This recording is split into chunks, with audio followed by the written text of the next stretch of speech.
오늘 설교 말씀의 제목은 반응입니다. 그리고 살아있는 신앙, 이 말씀으로 우리 마태복음 11장 말씀 함께 보도록 하겠습니다. 우리가 어릴 때의 삶을 돌아보면 나름대로의 우리가 재밌게 놀았던 놀이 문화들이 있습니다. 보통 남자들은 구슬치기, 딱지치기, 또 술래잡기, 또 우리 또 여자들은 여러분 대부분 고무줄 놀이, 이런 놀이 참 많이 했죠. 그리고 또 남성 동무들은 또 고무줄 끊어먹기, 이런 것도 참 많이 했고, 나름대로 우리 한국만의 전통적인 놀이 문화들이 다 있었습니다. 자, 이스라엘 백성들은 어땠을까요? 거기서 자라고 있는 아이들은 날마다 그냥 책만 읽었을까요? 그렇지는 않은 것 같습니다. 오늘 성경에 이렇게 말씀해 보면 그들에게도 나름대로 그들의 놀이 문화가 있었는데, 대표적인 것이 하나는 결혼놀이, 또 하나는 어떤 놀이입니까? 바로 장례놀이. 이 두 개가 그들의 문화의 중심이었습니다. 자, 여러분, 놀이라고 해봤자 다른 것은 없습니다.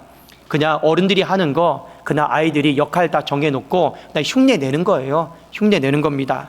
자, 어떤 놀이든 간에 핵심은 뭐냐면 상대방이 호응을 해줘야 돼요. 반응을 해줘야 됩니다. 그래야지 그 놀이가 흥이 나고 제대로 이루어지는 거죠.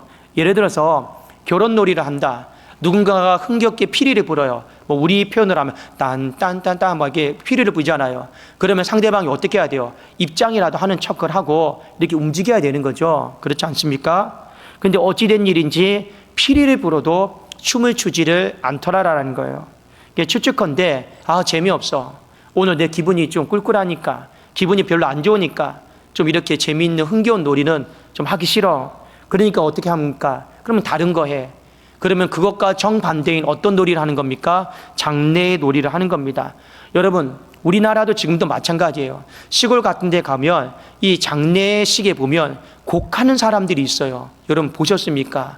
곡하는 사람들이 진짜 1시간, 2시간 동안요, 곡을 되게 잘해요. 곡을 잘하고 거기에 맞춰서 그 장례 때 우는 걸요, 굉장히 잘하는 사람들이 있습니다. 저는 그거 깜짝 놀랐어요. 근데 나중에 다 봤더니요, 불러온 사람들이에요. 근데 진짜 곡도 잘하고요, 거기에 곡에 맞춰서 우는 것도 1-2시간 동안 계속 잘하더라고요.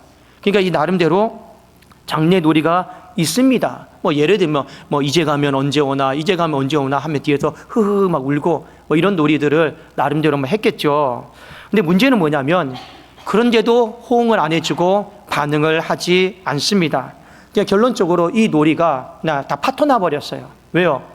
호응해주지 않아서, 반응해주지 않아서 이 놀이가 재미가 없어졌습니다. 자, 그렇다면 오늘 이건 비유에 관련된 말씀인데, 호응해주지 않았던 사람들은 누구냐? 대제사장과 이 바리새인들과 서기관들과 유대인들을 이야기하는 겁니다. 자, 이들이 이 놀이를 어떻게 하는지 몰라서 호응을 안 해줬을까요? 아닙니다. 어떻게 하는지 다 알고 있어요. 그런데 호응을 안 해줬어요. 자, 그렇다면 피리를 부는 사람은 누구고 곡하는 사람은 누구일까요? 다 비유적인 표현이죠. 지금 여기서 피리를 불어서 흥을 돋구는 사람은 예수 그리스도입니다.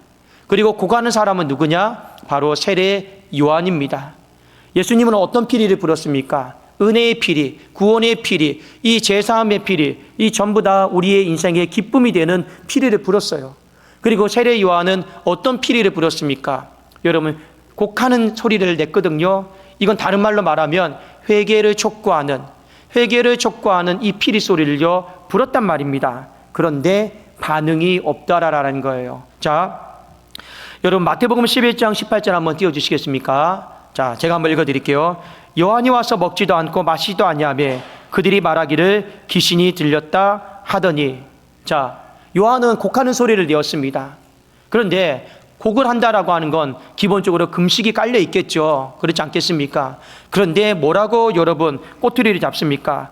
먹지도 않아, 그리고 마시지도 않아. 그냥 슬픔에 잠겨 있어. 이 슬픔에 잠겨 있다라고 하는 거는 당시의 표현으로 보면 슬픔의 귀신에 사로잡혀 있다라고 그래요. 그러면 예수님은 그 뒤에 와서 먹었잖아요, 마셨잖아요, 그리고 기뻐했잖아요. 그러니까 또 꼬투리를 잡습니다. 어떤 꼬투리를 잡느냐? 여러분 19절에 보면 인자는 와서 먹고 마시며 말하기를 보라, 먹기를 탐하고 포도주를 즐기는 사람이요 세리와 죄인의 친구로다 하니 지혜는 그 행한 일로 인하여 옳다함을 얻느니라. 그러니까 결론적으로 예수님이 잘못된 것도 아니고 세례 요한이 잘못된 것도 아니고 누가 여러분 잘못된 거예요? 반응하지 않는 그 유대인들이 잘못된 거예요. 근데 이 유대인들이 무엇에 대해 반응하지 못하고 있습니까? 은혜에 대해서 기쁘게 반응을 못하고 있고, 또 여러분 회개에 대해서 슬픈 마음으로 반응을 못하고 있더라라는 거예요. 그러면 왜 그들이 반응을 못하게 되었을까? 두 가지 정도로 우리가 한번 말씀을 통해서 살펴보았으면 좋겠습니다. 자, 첫 번째는 이 역할에 대한 불만이에요. 역할에 대한 불만입니다. 자, 여러분, 이들이 역할을 어떻게 정했는지는 몰라요. 모르는데 결론적으로 예수님과 세례 요한은 이끌어가는 역할이에요. 그러니까 메인입니다. 메인. 이끌어가는 역할이고 유대인들은 따라가는 역할입니다. 자, 당시에 세례 요한은 광야를 다 점령했어요. 이 광야 한복판에서 메인이었습니다. 수많은 사람들이 세례 요한에게 세례 받으려고 나왔습니다. 그런데 그 뒤에 오신 분이 누구입니까? 예수 그리스도예요. 예수 그리스도는 더 메인이었어요. 더 중심이었어요. 왜요? 그냥 가는 곳마다 사람들이 엄청나게 여러분 따라다녔거든요. 자, 그런데 세례 요한이 오기 전까지, 예수님이 오시기 전까지 메인이 누구였습니까? 바로 유대인들이었어요. 대제사장과 서기관들과 바리새인들이었어요. 그들이 나름대로 메인이었는데 이 세례 요한과 예수님이 오시니까 메인 축에 끼지도 못하는 거예요. 그러니까 메인이 안 되면 어떻게 해야 됩니까? 그냥 따라갈 수밖에 없는 거예요. 왜 메인이 못 되느냐? 중심이 못 되느냐? 마태복음 7장 29절 말씀 때문에 그렇습니다. 자, 같이 한번 우리 읽어보겠습니다. 시작. 이는 그 가르치시는 것이 권위 있는 자와 같고 그들의 서기관들과 같이 아니함일러라. 가르침을 받아요. 어떤 설교를 들어요. 근데 딱 들어봤더니 이 예수님의 설교와 가르침이 바리새인들과 서기관들과 대제사장들과 결이 달라요. 질이 다르단 말이에요. 어떤 영적인 권세 자체가 다르단 말이에요. 그 누가 알아요? 사람들이 다 알고 있어요. 그러니까 그들은 메인에 설 수가 없습니다.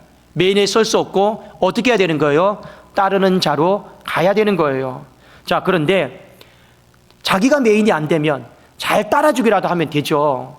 그게 맞지 않습니까? 내가 여러분 이끌 능력이 안 되면, 내가 관리할 능력이 안 되면 어떻게 하는 것이 가장 여러분 좋습니까? 잘 따라줘야죠. 잘 따라줘야죠. 예를 들어서 여러분들이 많이 누군가 구역장입니다. 목사님, 저는 구역장으로 이끌기가 너무 어려워요. 뭐 그럴 수 있죠. 그러면 여러분 구역원으로서 우리는 어떻게 해야 되는 겁니까? 잘 따라줘야 돼요. 근데 안 따라주면 안 돼요. 그게 맞지 않습니까? 역할은 다 그렇게 정해지는 거예요. 자, 그런데 오늘 이들이 따라야 될 위치에 있음에도 불구하고 따르지를 않아요. 그래서 생떼를 씁니다. 생떼를 씁니다. 같이 하자고 해놓고 안 해버려요. 또 같이 하자고 해놓고 다 안 해버립니다. 왜요? 그래도 나는 메인이 되고 싶으니까. 나는 중심이 되고 싶으니까. 여러분, 혹시 집에 아이들을 보십시오. 손자, 손녀들을 보십시오. 애들이 가르쳐주지 않아도 꼭 자기네들끼리 하는 놀이가 있어요. 그 놀이가 무슨 놀이인지 아십니까? 병원놀이에요. 병원놀이. 병원놀이 하면 최소 두 사람이 필요해요. 최소 두 사람이 필요한 한 사람 누구입니까? 의사. 또 한 사람은 환자. 환자가 필요합니다. 그런데 희한하게 오빠랑 동생이 병원놀이 하면 절대로 오빠가 양보 안 합니다. 뭐 하는 거예요? 의사만 하는 거예요. 왜요? 그래도 그 청진기 끼고 이렇게 되는 게 멋있나 봅니다. 그러니까 동생은요, 그거 한 번 하고 싶어도 못해요. 걔도 평생 환자놀이만 하는 거예요. 그러니까 여러분, 어른들이 봤을 때 솔직히 아무것도 아니거든요. 근데 그 아이들의 마음속에도 뭐 하고 싶은 마음이 있는 거예요. 내가 중심이 되고 싶다. 내가 메인이 되고 싶다. 이런 마음이 있어요. 이게 전부 다 무슨 마음이냐? 자중심적인 마음입니다. 이게 자기중심적인 마음이에요. 그런데 예수님께서 뭐라 말씀하셨습니까? 아무든지 나를 따라오려거든 너희들은 메인이 아니고 따라와야 된다. 아무든지 나를 따라오려거든 자기를 부인하고 자기를 좀 죽이고 자기 십자가를 지고 나를 따라올 것이니라. 그러니 여러분, 잘 따르는 사람의 특징이 뭔지 아십니까? 자기를 죽여요. 자기 십자가를 지고 가는 거예요. 그러나 여러분, 잘 따르지 못한 사람의 특징이 뭔지 아십니까? 여전히 내 혈기가 살아있어요. 내 정욕과 내 생각과 내 고집이요 살아있단 말입니다. 그게 자기 십자가를 지는 게 아니죠. 다 벗어 던지고 오는 거죠. 그러니까 여러분, 따르는 것이 안 되는 거예요. 근데 예수님이 말씀하셨어요. 우리는 어떤 사람들입니까? 우리는 하나님을, 예수님의 말씀에 따라가는 사람인 줄로 믿습니다. 여러분, 어떻게 하면 우리가 잘 따라갈 것인가? 어떻게 하면 우리가 잘 순종할 것인가? 그것이 우리의 역할이에요. 그거는 누가 가능한 거예요? 자를 죽이고 자기 십자가를 지고 가는 사람이 가능한데, 유대인들은 그것이 안 되기 때문에 오늘 반응하지를 못하는 거예요. 따르지를 못하는 겁니다. 자, 또 하나, 왜 반응하지를 못하느냐? 무감각하기 때문에 그렇습니다.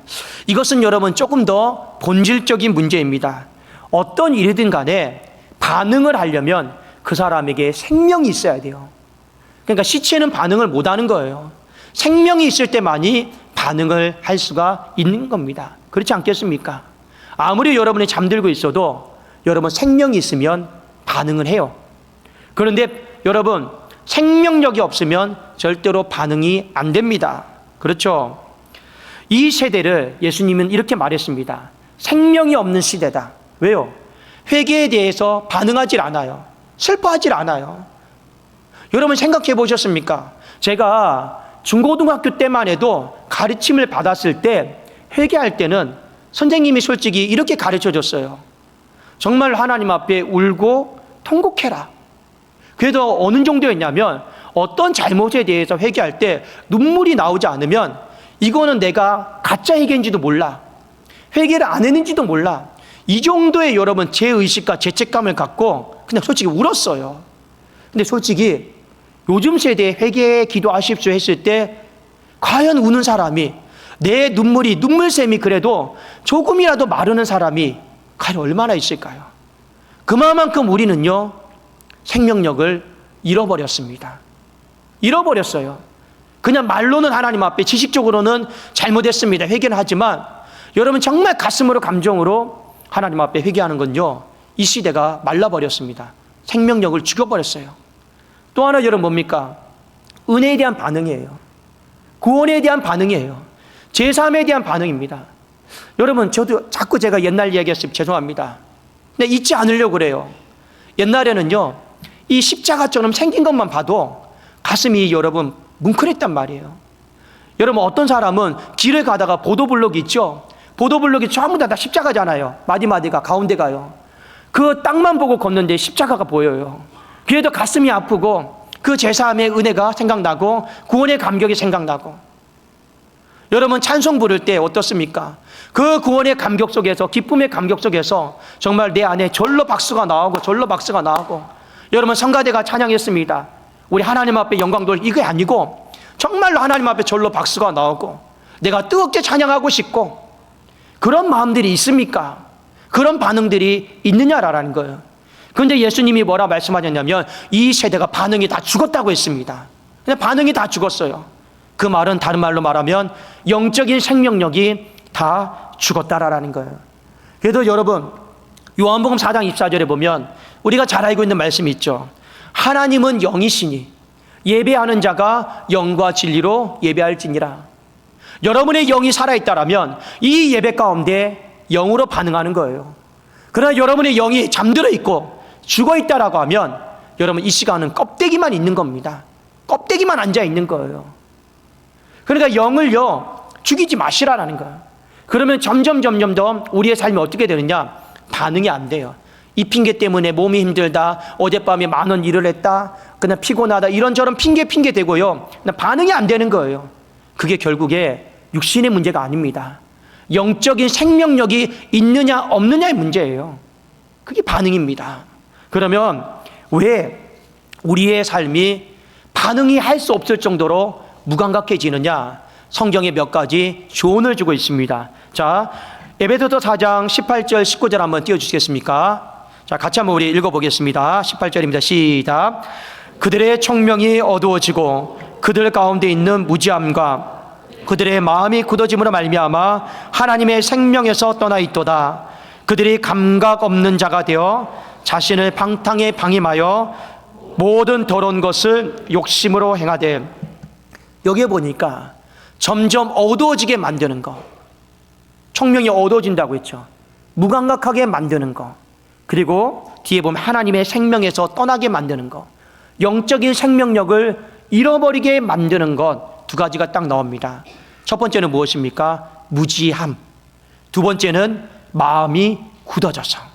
이 두 개가 자꾸만 우리를 무감각하게 만들고 영적인 생명력을 잃어버리게 만들거든요. 자, 여러분, 무지함. 하나님을 알려고 애를 쓰십시오. 하나님을 알려고요. 어떠한 일을 하든지 간에 사람의 생각과 사람의 방법과 사람의 시선으로 생각하지 마시고, 어떠한 일을 여러분이 딱 평가를 하고 같이 판단을 내릴 때 하나님의 뜻이 뭘까? 하나님이 원하시는 것이 뭘까? 하나님의 마음이 뭘까? 하나님의 감정이 뭘까? 여러분, 그거 자꾸 훈련하셔야 되는 거예요. 자꾸요. 예를 들어서 내가 이 핸드폰을 사야 됩니까? 말아야 됩니까? 솔직히 이런 걸 가지고 기도하는 사람은 없을 겁니다. 그럼에도 불구하고 여러분, 하나님 앞에 물어보십시오. 답을 얻으려고 물어보지 마시고 그렇게 훈련을 하셔야 돼요. 모든 순간순간을요, 하나님을 알려고, 하나님의 뜻을 알려고 몸부림치셔야 되는 거예요. 여러분, 예를 들어서 제가 택시를 타고 갈까요? 버스를 타고 갈까요? 여러분, 그런 걸 가지고 기도하는 사람은 없습니다. 그러나 여러분, 그렇게 기도하십시오. 그걸 여러분의 삶 속에서 훈련을 하셔야지만이 여러분들이 무지해지지가 않아요. 여러분들의 삶 속에 하나님의 뜻을 더 알려고 하는 이 몸부림이 여러분을 하여금 뭐 하는 겁니까? 영적인 생명력을 더 빛나게 하는 거다. 오늘 이 부분에 대해 이야기하고 있습니다. 그러니까 여러분, 하나님의 뜻을 알려고 기도하십시오. 또 하나 뭡니까? 가장 기본적인 겁니다. 하나님의 뜻을 알려고 성경 읽으십시오. 요즘은 여러분, 솔직히 사람들이 성경책을 웬만하면 가지고 다니지 않아요. 다 핸드폰 들고 다녀요. 그런데 과연 여러분의 삶 속에 한 주 동안 성경을 한 장이라도 있습니까? 성경을 정말 한 장이라도 있습니까? 잘 모르겠습니다. 들고 다니셔야지 읽죠. 내 손에 가까이 있어야지 읽죠. 근데 대부분이 성경을 거의 읽지를 않아요. 이 시대가 그렇게 하나님을 향해서 무지해져가는 그런 시대 속에 있습니다. 그것이 아느냐 모르느냐의 문제로 끝나는 것이 아니라 여러분을 무감각하게 만들고 영적인 생명력을 잃어버리게 만든다는 것을 조심하십시오. 두 번째, 마음이 굳어지는 거예요. 내 마음이 굳어지는 건데, 여러분, 이 마음이 굳어지면 무감각해져요. 영적인 생명력을 잃어버립니다. 자, 그런데 오늘 말씀해 보니까 마음이 굳어지게 만드는 게 뭐냐라는 거예요. 마음이 굳어지게 만드는 거 다른 게 아니에요. 바로 탐심입니다. 탐심이에요. 여러분, 말씀해 보면 4장 19절에 모든 더러운 것을 욕심으로 행하되, 여기 욕심이 나오죠. 근데 한글 성경에는 욕심으로 나와 있지만 헬라어 원문에 보면 탐심으로, 여러분 분명히 플레오 넥시아, 이게 탐심이거든요. 탐심으로 나와 있습니다. 탐심이 여러분 뭡니까? 하나님 안에서 내가 충만하려고 하는 게 아니라 자꾸 하나님이 허락하지 않는 세상에서 자꾸 여러분 내게 허락하지 않는 것을 내가 기웃거리고 만지고 손대고 느끼려고 하는 거, 그게 전부 다 탐심이거든요. 그게 다 탐심이에요. 제가 여러분 좀 노골적으로 말씀드릴까요? 육체의 종요, 안목의 종요, 여러분 거기에 있으면 내 마음이 설레고 흥분이 되죠. 그런데 여러분, 내 마음이 설레고 흥분이 되는데 하나님이 허락하지 않는 것에 대해서 설레고 흥분이 되잖아요. 그게 탐심이에요. 그러면 여러분, 내 마음이 육체가 그렇게 반응하는 만큼 여러분 속의 것도 생각하셔야 해요. 속의 것 뭐냐? 여러분의 마음도 굳어진다라는 거예요. 영적인 생명력이 굳어진다라는 거예요. 여러분, 이생의 자랑이 뭡니까? 그게 물질에 대한 탐심이거든요. 하나님께도 허락하지 않는 방법으로 자꾸만 여러분 모으잖아요. 거기에 관심 갖잖아요. 불법을 행하잖아요. 그러면 자꾸만 여러분의 삶에 뭔가 모이니까, 쌓이니까 기분은 좋겠죠. 그런데요, 더 큰 걸 잃어버릴 수 있습니다. 더 큰 게 뭐냐? 여러분의 마음에 굳어져 버려요. 여러분의 영적 생명력을 잃어버리게 되는 거예요. 그러니까 결국에 내 마음을 굳어지게 만드는 건 다른 게 아닙니다. 바로 예수로 충만하려고 하지 않고 세상으로 자꾸만 충만하려고 하고 하나님이 허락하지 않는 것 자꾸 기웃거리고 손대려고 하고 만지려고 그러고 느끼려고 그러고, 이 전부 다 이게 다 탐심이거든요. 탐심이 내 안에 있을 때마다 내 마음은 굳어진다, 무감각해진다. 그렇게 여러분들이 생각하시면 좋을 것 같습니다. 여러분, 이게 안 되니까 이 유대인들이 세례 요한이 왔을 때, 예수님이 왔을 때 회개에 대한 반응도 안 되고 은혜에 대한 반응도 안 되더라라는 거예요. 사랑하는 여러분, 여러분의 신앙은 살아 있습니까? 아니면 죽어 있습니까? 우리 살아 있기를 주님의 이름으로 축원합니다. 여러분, 살아 있으려면 뭐가 살아 있는 거예요? 목소리 큰 게 살아 있는 거예요? 아니잖아요. 진짜 살아 있는 건 뭐냐? 하나님이 원하시는 쪽으로 내가 반응하는 거예요. 반응하는 게 진짜 살아 있는 겁니다.